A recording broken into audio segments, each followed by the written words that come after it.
Hello everyone. तो आज के हम इस लेक्चर में article 21A of the Indian constitution cover करने वाले हैं।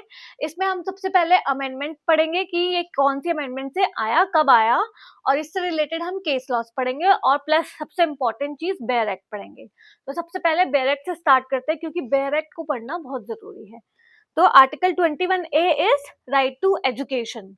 तो इसको पढ़ते हैं हम। The state shall provide free and compulsory education to all children of the age of 6 to 14 years. तो अंडरलाइन करो 6 to 14 ईयर्स को।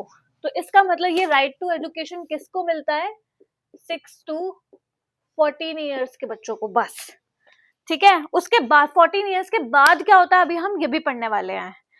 ठीक है, in such a manner as the state may को अंडरलाइन करो बाय लॉ डिटरमाइन। ठीक है, तो स्टेट की ये रिस्पॉन्सिबिलिटी है कि वो free and compulsory education provide करे। कौन से बच्चों को? जिनकी एज है 6 to 14 ईयर्स के बीच की। उन बच्चों को ऐसे लॉ बनाए स्टेट कि इन बच्चों को एजुकेशन प्रोवाइड हो सके। ठीक है, तो सबसे पहले ये आर्टिकल 21A ये आया कौन सी अमेंडमेंट से है? क्योंकि जब कॉन्स्टिट्यूशन था तब ओनली आर्टिकल 21 था। यहाँ पे ए है, इसका मतलब कोई अमेंडमेंट आई ही होगी जिससे इंसर्ट किया गया है कॉन्स्टिट्यूशन में। तो वो अमेंडमेंट है 86 अमेंडमेंट एक्ट 2002।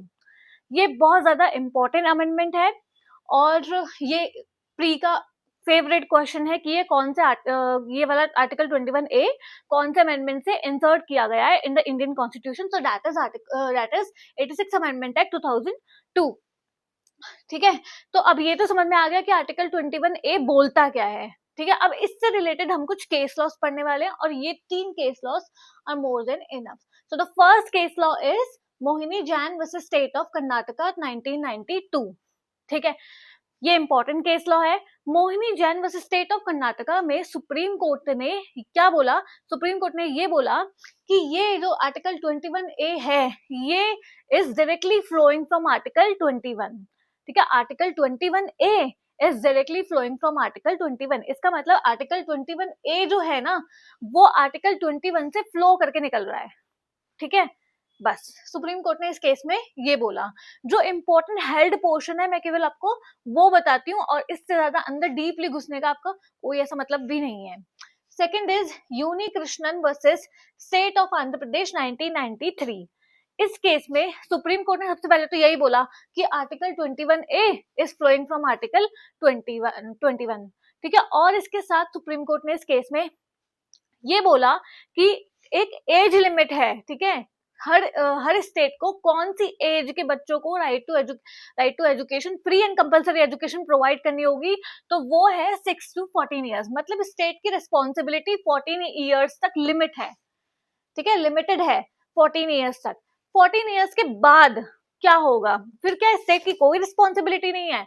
तो इस केस में सुप्रीम कोर्ट ने ये बोला कि 14 ईयर्स तक तो आपको एजुकेशन प्रोवाइड करनी है स्टेट को, free and compulsory. After 14 years state की इकोनॉमिक कैपेसिटी और डेवलपमेंट के ऊपर डिपेंड करता है कि स्टेट एजुकेशन फ्री एजुकेशन देगा या नहीं देगा। ठीक है, तो ये स्टेट की इकोनॉमिक कैपेसिटी एंड डेवलपमेंट, ठीक है, एंड डेवलपमेंट के ऊपर ये डिपेंड करता है कि स्टेट फ्री एजुकेशन प्रोवाइड करेगा या नहीं करेगा, या किस एक्सटेंट तक करेगा, क्या करेगा। ठीक है, सो ये स्टेट के ऊपर डिस्क्रिशन है। Now the next case is society for unaided private schools of Rajasthan versus union of India 2012। इस केस में सुप्रीम कोर्ट ने ये बोला कि जो माइनॉरिटी स्कूल्स होते हैं उनके ऊपर आर्टिकल 21A लागू नहीं होगा। ठीक है, society for unaided private school. इस केस में सुप्रीम कोर्ट ने क्या बोला? The court said that this article, that is article 21A should not apply to unaided minority schools. ठीक है, अनएडेड प्राइवेट माइनॉरिटी स्कूल्स के ऊपर article 21A is not applicable. ठीक है, so this is all about article 21A जो कि right to education था। बहुत छोटा सा आर्टिकल है, इतना पढ़ना इसके लिए मोर देन इनफ है। तो thank you for seeing this video.